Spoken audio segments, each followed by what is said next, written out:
Ana Palacio mentioned a theme that's been emerging over the past several days here at the Global Energy Forum, which is, we're in this energy transition that's pursuing, net zero emissions and climate action, but we can't abandon the energy system we currently have as we move through that process. And that effectively says that, hydrocarbons are going to continue to play some sort of role in the near future, and we should devote equally as much focus on how we decarbonize and remove the carbon from those resources and the use of those resources, just as much as we pursue the necessary clean and zero carbon technologies such as EVs, wind, solar, nuclear, etc.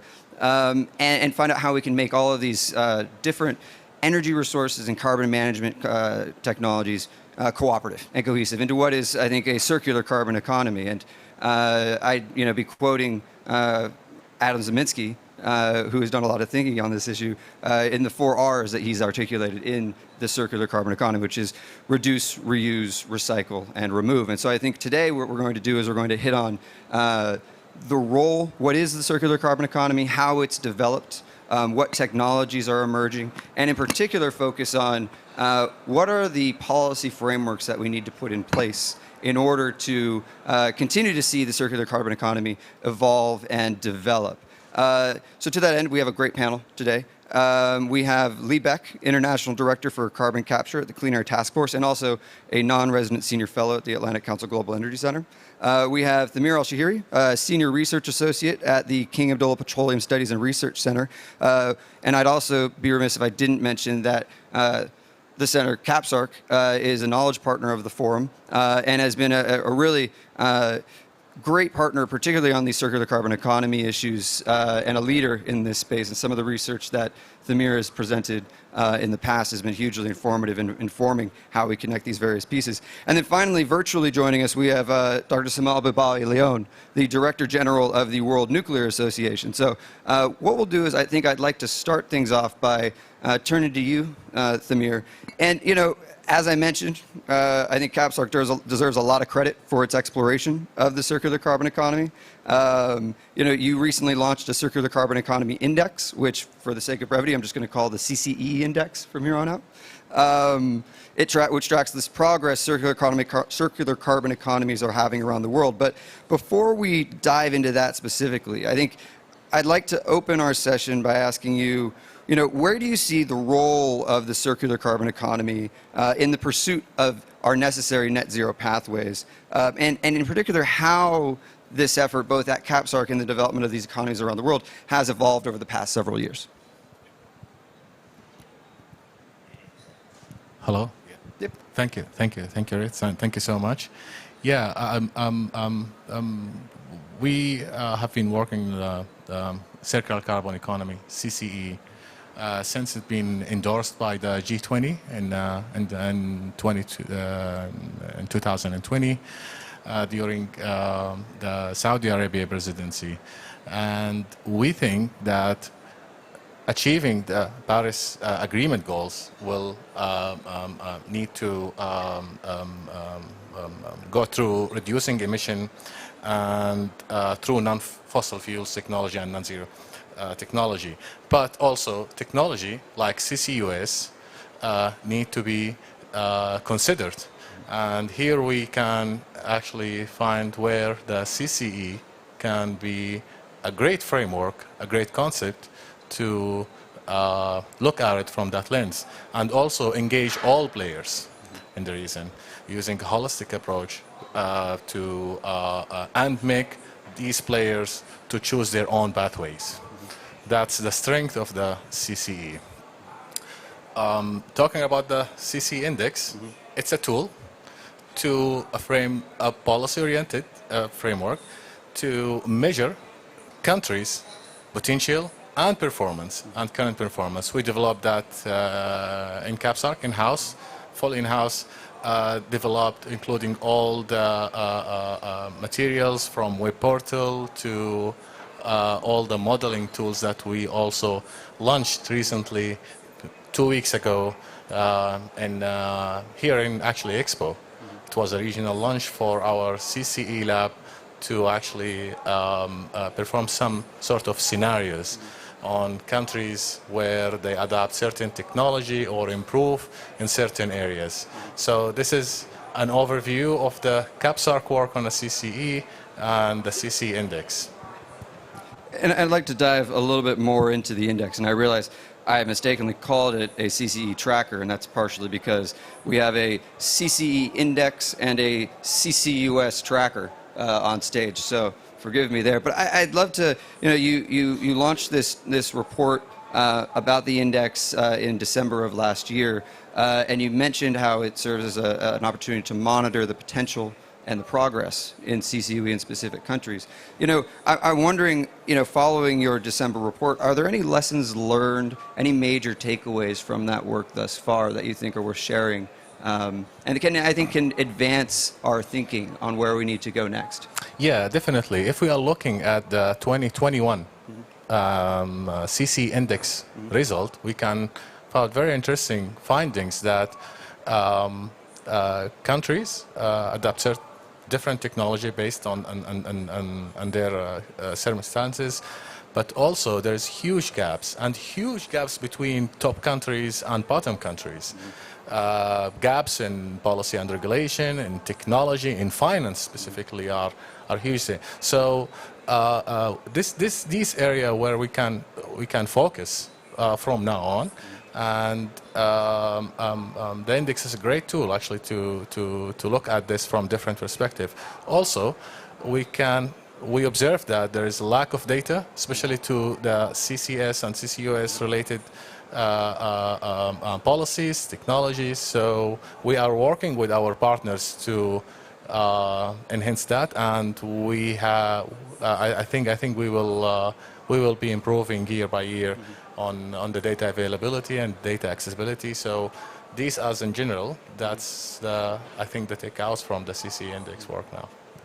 I think policy gaps and data availability, those are two issues I want to dive into later on in our session. But briefly, Lee, I want to turn to you next.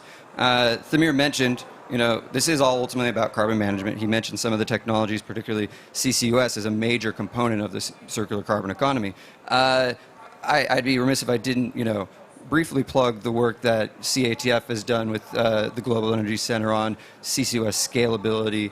And we had a workshop actually just a few days ago on this subject. I think could you, generally speaking, paint us a picture of, the role that carbon management technologies specifically are going to play in the circular carbon economy? Yeah, absolutely. Thank you so much, Reed. I want to start off with saying thanks to everyone who joined us today. Thank you, the Atlantic Council, of course, also our partners, CAPSARC, with whom we're working in the region. Maybe I will start with just giving a quick overview of Clean Air Task Force. We're an environmental and climate NGO. We were started 25 years ago in the U.S. to reduce emissions from power plants, but with 75% of emissions reductions expected to come from technologies not yet mature, and that's an IEA stat. We're really focusing on those overlooked technologies, so carbon capture is one of them. We have a really big team focused on methane. Reining in methane pollution is the most important thing we can do between now and 2030 to shave off global warming, advanced nuclear, hydrogen. And we're really looking at this from an optionality perspective. We need as many options as possible to prevent technology lock-in and to create pathways that are just as in each country needs to have the technology pathway that fits its individual resource, social, and political economic framework. And I think carbon capture is a great example. Here at this conference, you touched on it already. We need a realistic energy transition. We need a realistic energy transition that takes into account that energy demand is still growing. We're facing an energy crisis. There's 1 billion people that still don't have energy access. 70% of fossil fuel resources are owned by national oil companies out of traditional advocacy and divestment pressures. So we need to create realistic pathways to get to net zero, and carbon capture can help us by future-proofing oil and gas, turning it into hydrogen. So we're really interested in the region becoming a blue hydrogen supplier for Europe, for example. Cement and steel decarbonization. The UAE has the first steel carbon capture plant steel and cement account for 12% of emissions reductions, pathways for carbon removal. So as you can see, it's actually a really, really big wedge for decarbonization, but not enough is being done, as you said, to commercialize these technologies. So we're working on this, and I think I want to touch on the workshops going forward. I'll hand it back to you, and then maybe we can dive more into the workshops in a little bit. Yeah, I think two items again. Pathways, right, and optionality, and leveraging the resources within these different countries as everybody pursues their net zero ambitions, recognizing that everybody's going to have their own journey as they reach their climate goals, and making sure that no resources or technologies are off the table, so long as anything can be made low carbon effectively. I want to turn to our virtual speaker, Director General Sama. The World Nuclear Association, clearly we're talking about nuclear here. What, at a high level, what is the role that nuclear energy specifically has to play in the circular carbon economy? And we'll move on from there. Mm-hmm. Yeah, thank you very much, Reid. It's a pleasure to join you all today, even though virtually I would have loved to be there in beautiful Dubai. But so yes, nuclear energy is, of course, one of the pillars of the reduced principle of the carbon circular economy. So again, it's going to be essential. So in fact, if we are serious about truly meeting the climate change challenge with the urgency and with the scale that is needed, and also if we are very serious at actually doing that in a just and equitable manner, which we just heard Lee talking about, we really are going to need to use all the proven low carbon technologies that are at our disposal. So I think that that all the International Energy Agency and also the IPCC scenarios confirm that the use of nuclear energy is going to be an essential component in order to actually achieve decarbonization in a cost-effective and realistic and pragmatic manner, as Lee was just mentioning. So and actually I would say that as we are seeing, unfortunately right now, as a consequence of the war in Ukraine, the role of nuclear is even more important right now if we take into account the additional element of energy security and energy independence in the equation. And then maybe just the last thing that I will say before we turn it back to you is I would say that something that is often forgotten is that nuclear energy, beyond being obviously essential for the production of low carbon electricity, could also be a game changer to produce low carbon heat, which is going to be essential to decarbonize other hard to abate sectors such as industrial applications, such as heating and cooling for buildings, such as hydrogen production, freshwater production, etc., etc., etc. So again, enormous opportunities for nuclear energy to contribute to the circular carbon economy. So yeah, you actually jumped into my next question of you, which is, the role that nuclear energy can play, particularly in our hard to abate sectors. And it strikes me that there are a number of, while nuclear can play a significant role in those hard to abate sectors, that's what we're looking for to really seize that opportunity as a combination of, enabling policies, right? And also I think, expanding and building upon the technological horizon there. When, Director General, when you look at what needs to happen in order to really effectively leverage nuclear energy as a resource in hard to abate sectors, what are the key regulatory policy frameworks? What are the key technologies and innovation pieces that you think need to fall into place in order to seize that opportunity? Mm-hmm. Yes, well, I think that we have, of course, the traditional large nuclear reactors that most everybody is familiar with. They can play a role there. But I think that more importantly, we are seeing that small modular reactors, which is the next generation of nuclear technologies, could also be a game changer in this aspect, right? So these reactors, as you know, they are smaller.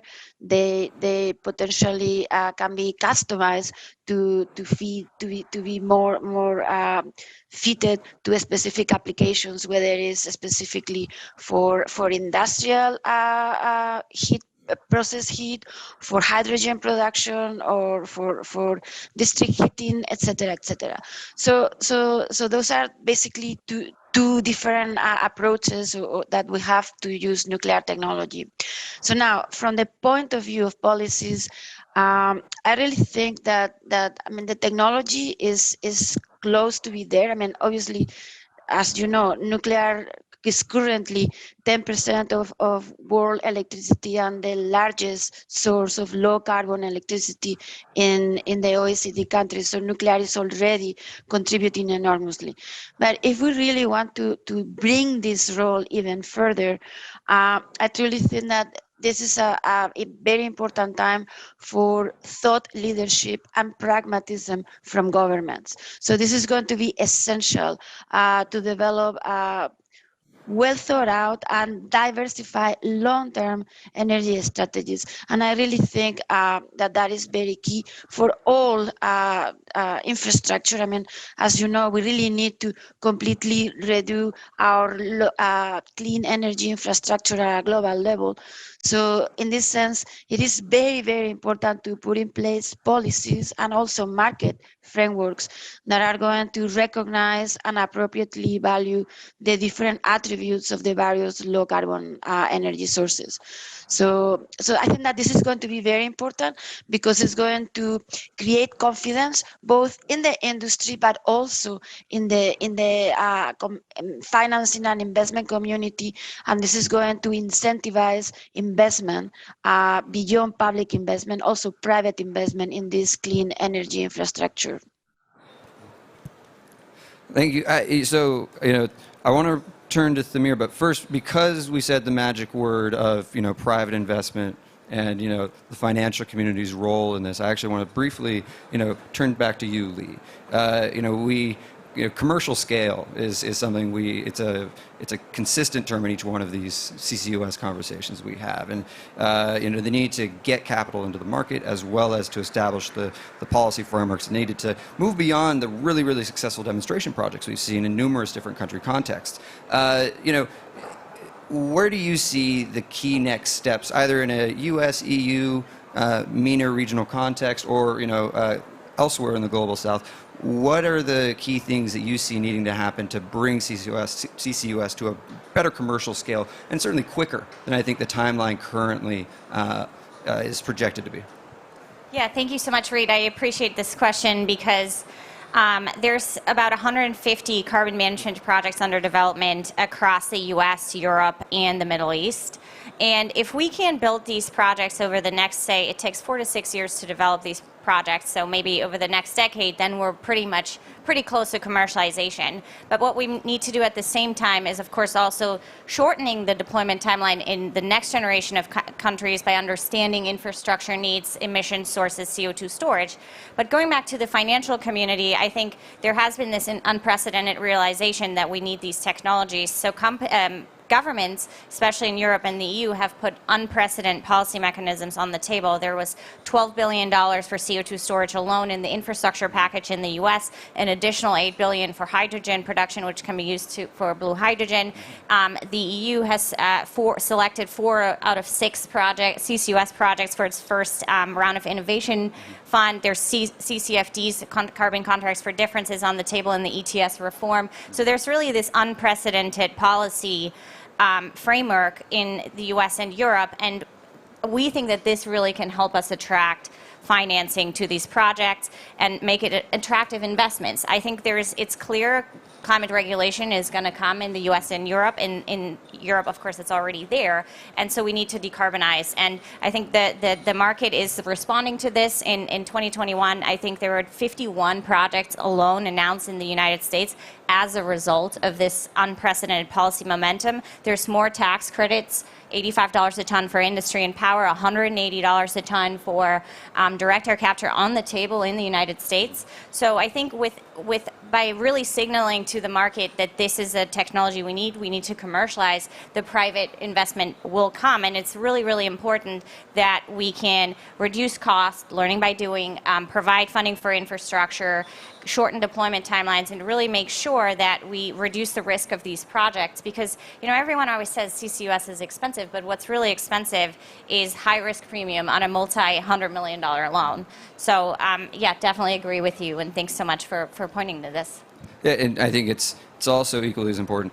You're seeing all of that momentum happening, almost prior to this current energy crisis. And I think one of the implications of this current crisis will be, as part of our re-examination of what energy security is, we're going to be thinking, certainly more long-term about the role of gas and hydrocarbons in that future. So if anything, the urgency of, thinking about CCUS as a carbon management tool as we increasingly, adopt those hydrocarbon resources as an energy security measure, whether that just be for baseload storage or something like that, that momentum is something that can't be left on the table. And so, Thamir, I now want to turn back to you. We've addressed the CCUS piece, the nuclear piece. I do want to give you the opportunity to weigh in on this idea of the various pathways, because I think that's something that comes out strongly in the CCE index.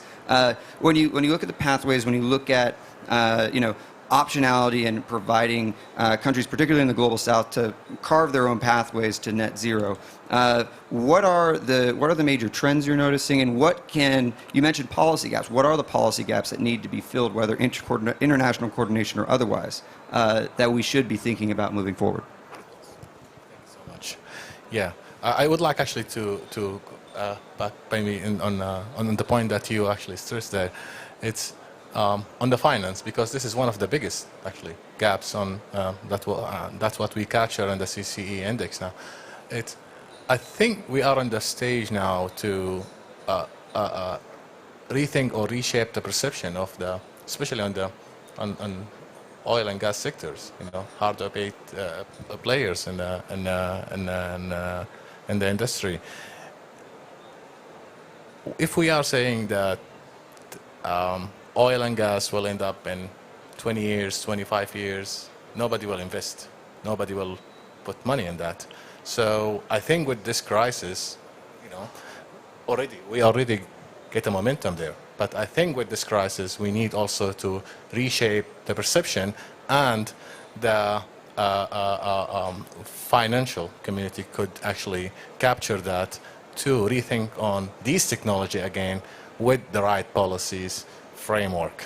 So based on that, going back to your question, again, policy and technologies and also finance is the biggest gaps, as I mentioned before. I think the internal organization, especially at for example, we have in Saudi Arabia the CCE national program. They are looking at the CCE at the national level, and I think now they are a great example on local domestic policies to achieve carbon circularity between different government entities and the private sectors. So I think this is a good example where we can find coordination between government and private sector and investors. I think these frameworks can be put in a place to, at a domestic level, to come up with great policy framework in general. And actually, I think your mention of Saudi Arabia's CCE strategy, I think, is an interesting example, in that I think it illustrates how decarbonization should be a consistent, decarbonization and circular carbon economy should be a consistent thread through both energy strategy, industrial strategy, et cetera, in order to succeed, and almost economic strategy as a whole. And I think there are other countries who might look to that example. And I think it's an opportunity for the international community in particular, as you look to a lot of these centers of future demand. And of course, we'll have a session later today on South and Southeast Asia's energy development story. How you offer the opportunity, how you facilitate and encourage those emerging markets to think through their energy demand growth in a cohesive, low-carbon manner across the economic, industrial, and energy delivery sectors, I think is really important. I want to turn back to DG Sama. You mentioned briefly SMRs, and I think the innovation potential that we're seeing for SMRs is hugely interesting, particularly as we look to where SMRs can be deployed in new country contexts. Again, it's a resource that allows countries to choose their net zero pathway because it is so flexible in some ways. What are the opportunities, international that you're seeing on the SMR front? Well, certainly, you said it. I think that small modular reactors have brought a lot of excitement and a lot of opportunities to countries that perhaps weren't really considering nuclear energy in the past because perhaps they didn't realize that these opportunities existed. So yeah, so we are seeing a lot of interest. Obviously, you've seen that in Europe there is a number of countries in Central and Eastern Europe that are very interested in small modular reactors as well as large reactors. Essentially, they are doing a huge effort to decarbonize their entire economies. So they are looking at maybe large reactors for traditional applications and small modular reactors for smaller application, more customized applications. But also, we have seen countries in Africa that are also looking at these small modular reactors as a way to perhaps leapfrog from the current energy systems that they have to a more decarbonized and reliable energy systems for the future. So we are seeing a lot of interest in these small modular reactors. I think we've spent a fair amount of time talking about, the real opportunities that we're seeing in the CCU space. So I think, and by the way, to the audience, if you have a question, we do have a mic that we can pass around. So just flag your desire to ask a question. I'll be sure to call on you. Otherwise, I'm just going to keep asking questions because I'm interested. But I would like to turn to kind of, the challenges that we're seeing currently in this space. I think we mentioned policy gaps as one challenge, but I think we're seeing a little bit of momentum there as we, begin to think more intentionally about the role of decarbonizing sectors rather than eliminating the carbon production outright, right? I think I'll start with you, Thamir. What are the key challenges that you're seeing both within the CCE index that need to be resolved in the short to medium term, let's say? Well, I will talk about the CC index. And this is a great time to actually look at this data again, especially with this energy crisis, to rethink about what other dimension that we are measuring now could be considered. For example, like if we are taking the energy security, which is the hot topic of the space, is the currently, we are measuring the energy security on the share of imports and energy imports.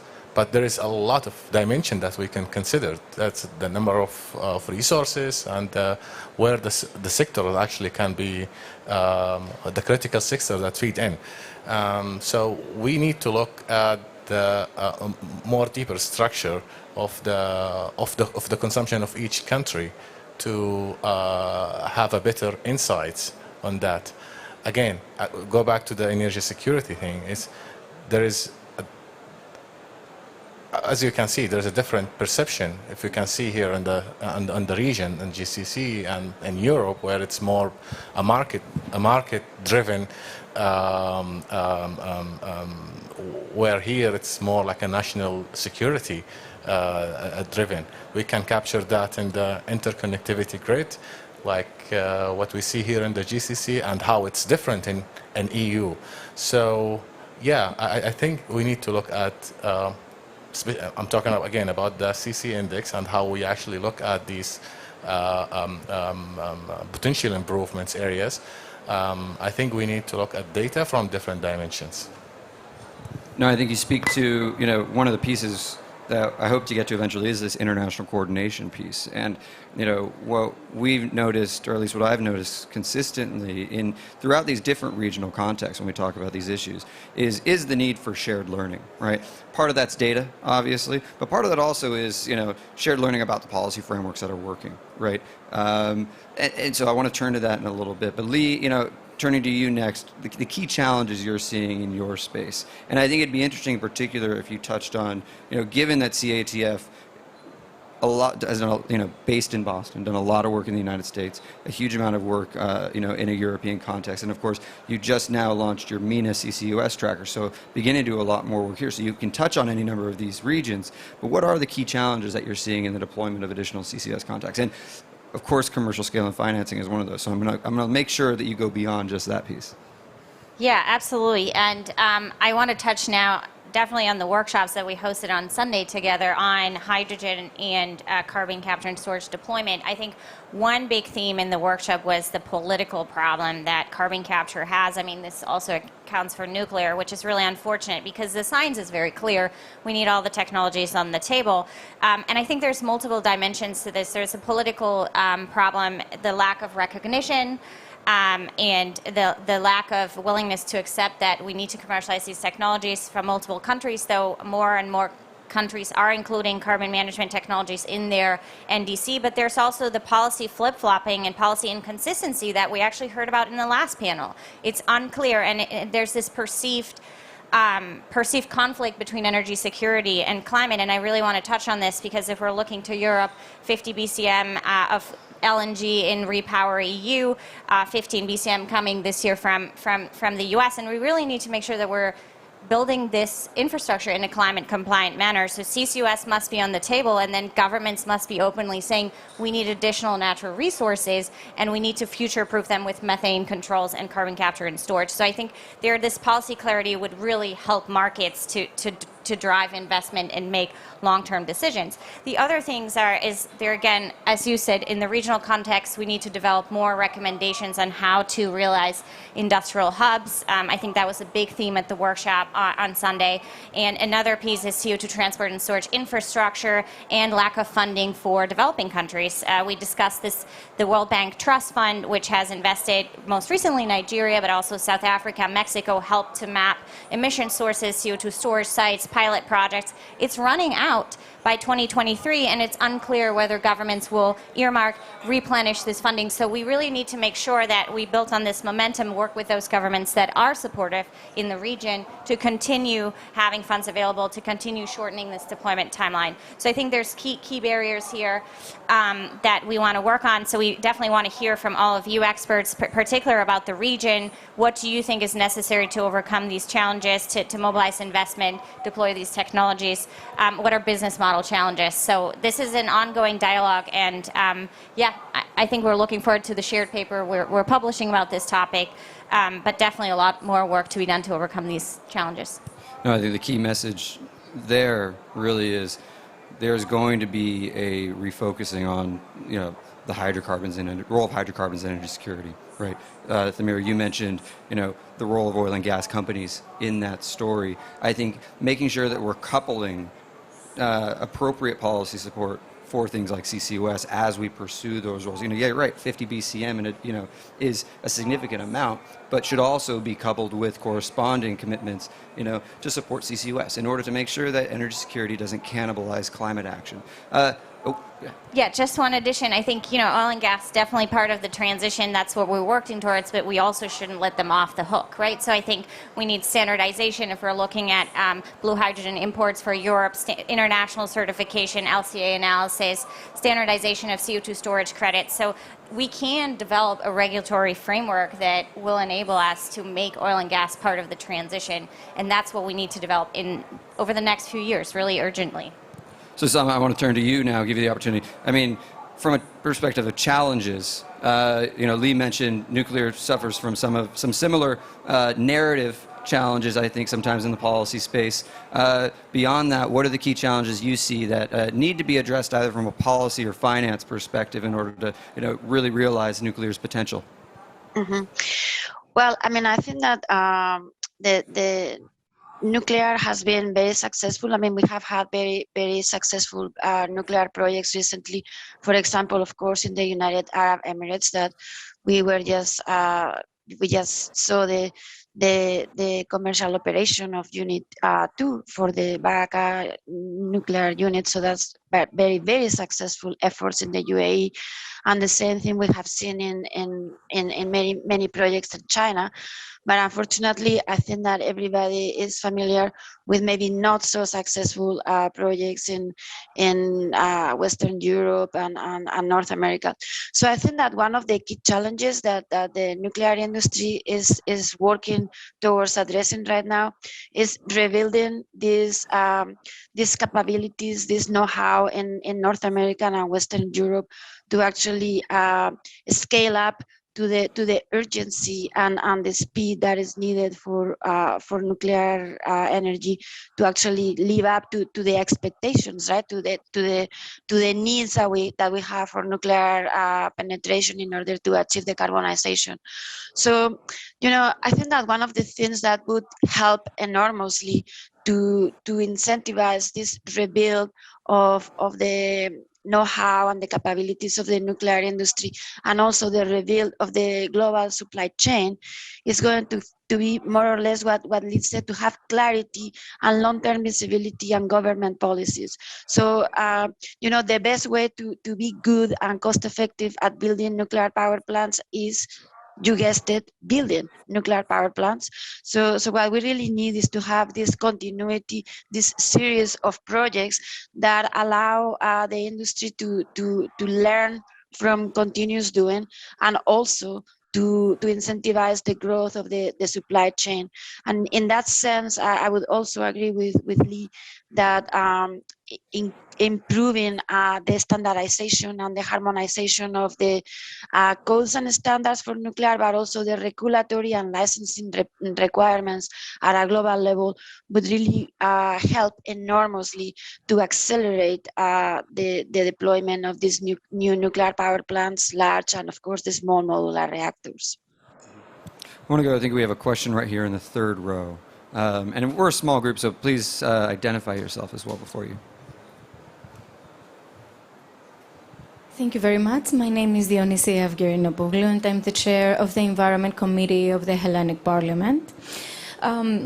Regarding the access to information about CCUS and conversion in other materials, especially fuels, I think that we miss access to this type of information, we parliamentarians, and in general, the public does not know about these technologies. And this holds true for the majority of the countries. For example, I was at the IPU meeting, the Interparliamentary Union, a few months ago, and it was only the Greek delegation that requested that in the text of our conclusions, we add the CCUS directly as one of the means of solving the climate crisis. So what would you suggest that we parliamentarians do in order to get access to more information and also educate the public? And also what we could do on behalf of our regulatory aspect to help you promote your work?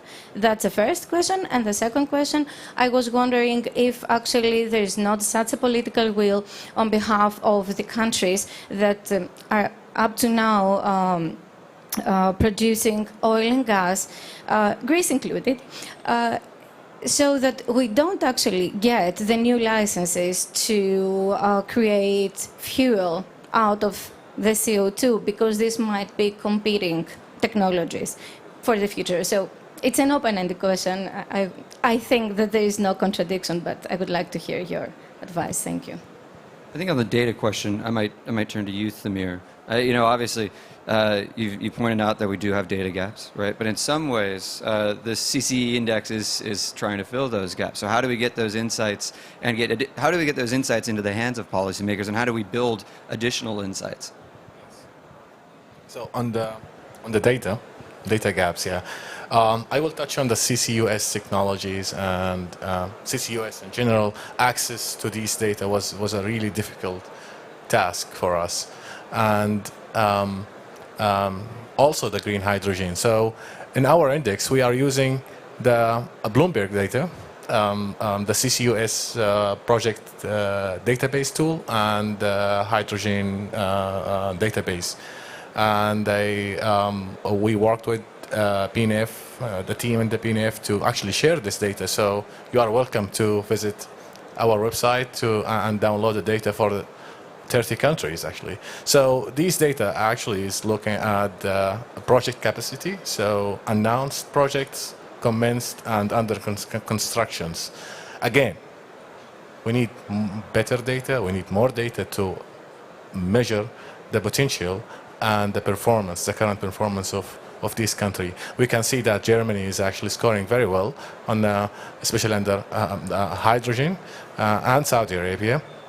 But again, even if there is project that is happening, but it's not reported well, here we look at the reporting and the data pipeline at the domestic level and how this actually could be improved with the coordination with the international data providers to actually improve this the data availability and accessibility for public and for policymaker and also academia and education. So that's on the data gaps. Sorry, if you can remind me again with the question, the other one. If the development of such policies is actually contradictory with the interests of the oil and gas producer countries, maybe, at the end of the day. Is it like developing the new technologies regarding CCUS and conversion to fuel? Would it be against the interest of the oil and gas producing countries, or you don't see it as a threat? Actually, we don't see that. We, I can touch on the GCC countries here, since they are actually updated their NDCs recently, and they are also adopting the CCE approach to achieve the carbon neutrality. So we can see that they look at this technology as a yes. That's how we can see, and we can see the huge investment and support from the policy to investors on this technology. Again, it's it's different, of course, in different regions, and it depends on the economic structure of that region and these companies' financial performance. But again, we are talking about the big players here. So yeah, thank you. Yeah, I don't know if you want to jump in on the data piece as well in particular, because I think that's an area where CATF is also doing work, but of course the policy question as well. Feel free to jump in. Yeah, absolutely. Thank you so much for coming to this session and your question and your interest. I know Greece is looking to use some of the green recovery funds to actually build a blue hydrogen project offshore, which is really, really exciting. I think there's a few things that can be done. First of all, the International Energy Agency has amazing resources, the Global CCS Institute. We're always looking for dialogues with policymakers. I think one concrete step that can be done is to elevate with European Union, with European Commission, Greece's interest in these technologies, because often at the delegations or the representation in Brussels, CCUS is an afterthought, and we're having problems passing policy because there's just so much on the agenda. And the EU has funds available through the Innovation Fund, through ETS reform, through the 10E, and connecting your facilities. So I think that's really important. And then, of course, taking a look at best practices. Which countries have really good policies? In Europe, there's Sweden, Denmark, Belgium that are looking at developing policy frameworks. The US is the most advanced. So I think there's a lot of shared learning. The Clean Energy Ministerial is another resource that has a CCUS working group that you could join. And I think it's absolutely not against the interests of oil and gas producing countries to develop these technologies, because you are future-proofing your economy, you are future-proofing jobs, creating new jobs, investing in innovation, enabling global decarbonization, but because in the end, we only have to do innovation once, right? So I'll stop here. No, I think you're completely correct. And I saw a question in It's late. I'm Ana Palacio. I'm a member of the board of the Atlantic Council. And I'm going to insist on something that I think summarizes even this conference. Is we need to take back from the cold oil and gas, but we cannot let them out of the hook. You use that. Now, I'm speaking as a European. I mean, it's easy to say, but you I mean, you haven't addressed what really is, in my opinion, the crux, which is this ideology of the Green Deal. It's irrational. We haven't dropped it even now in the middle of the crisis. And again, I mean, my question is, do you really have in mind that you are not fighting rational, index, data-proven, but a kind of secular religion? And what are the tools? The tools are to convince the people. But I mean, this is a job for the Atlantic Council. No, I think so. I mean, I'd love for Lee and Thamir to weigh in on that, because we're talking about, again, breaking a narrative that seems to be out there, and have to do it. But I think it also applies to the nuclear space as well. So I'd like to bring DG Sama back in. So Lee, over to you for that question. Yeah, okay, really quickly. So as a European, I have to respectfully disagree. I think the EU Green Deal is amazing because it's the first time that somebody is actually trying to create a blueprint for net zero. It's the stress test of the Paris Agreement, right? And so now it's up to NGOs, the public, the member states to help European Union create credible strategies and pathways. So I think the goal is right, but we still, the ambition is right, and we need to ratchet up ambition, but we really need to deliver through action. And you're right, all of the technologies have to be on the table, and we have to stop looking at it through the lens that climate goals and energy security are in conflict. Sama, I might bring you in on this idea of, particularly in Europe, I think it was rather disappointing that Germany made the decision not to, put on hold its plans to close its own nuclear reactors, partially as a result of this crisis. So it appears there is still some sort of narrative building that needs to happen on behalf of, nuclear in particular. So what are your thoughts on this idea of pushing back against the narrative that we need to be all green only, only clean? Well, I think that, I would agree with Anna that it is very important for leaders, for policymakers to be pragmatic, to be realistic, and in many cases to be courageous, and to have this thought leadership in order to come forward with realistic and pragmatic plans for energy policy. And I would like to highlight something.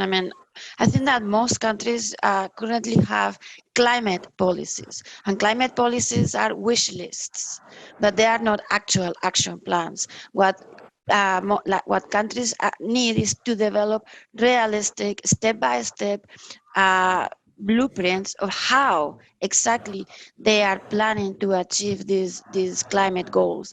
So in that sense, I would agree that a little bit more realism, more pragmatism is necessary. And for that, as Anna mentioned, and the person that asked the question before also mentioned, it is very important to make sure that policymakers have all the factual information, the science-based information at their fingertips, so they are able to make these technology neutral decisions to put in place whatever mix of energies is more suitable for their particular country, their particular region. We keep returning to this idea. I think, Lee, you're correctly mentioned. The Green Deal is a first step. The next step is going to be, what are those strategies and actionable pathways? And Sama, you mentioned that the EU isn't the only one going to be developing these pathways. And again, we need to be thinking about all of the technologies that are on the table. So long as they can be made low carbon and assist in the construction of a net zero world, they shouldn't be discluded from the conversation of creating those pathways. I'm being waved at that we're running out of time. So I want to give each of our panelists the opportunity to say one closing word. And I might turn back to you, Sama. You already touched on kind of the pathways that are emerging. So I'll ask, what has you excited about the next several years in terms of nuclear's possible contributions to a net zero world and a circular carbon economy? Yes, no, I think that there's been a lot of action, a lot of energy, a lot of visibility being given to the essential role that nuclear energy needs to play if we are serious about decarbonizing and achieving these 1.5 degree goals that we have set for ourselves. And just as importantly, to actually achieve the sustainable development goals that we have for the world as a whole. So it's not only that we need to make sure that we achieve these decarbonization goals, but we also need to do it in a just and equitable manner so everybody in the world has access to abundant, affordable, clean energy. And in that sense, I mean, I think that nuclear energy is absolutely super well positioned to be an essential component of that in my opinion, bright future. So yeah, I'll stop there. Thank you, Reid. All right, Lee, you next. I think what has you most excited about the next several years in the CCUS and the hydrogen space? And hydrogen is one space we didn't have time to really dive into here. So if you want to touch on that as well, I think that'd be useful. Yeah, absolutely. I think this was an incredible conversation, so thank you so much, everyone. I think I'm most excited about the projects that are on the horizon, the potential proof points for blue hydrogen imports to Europe that have been agreed on in the region.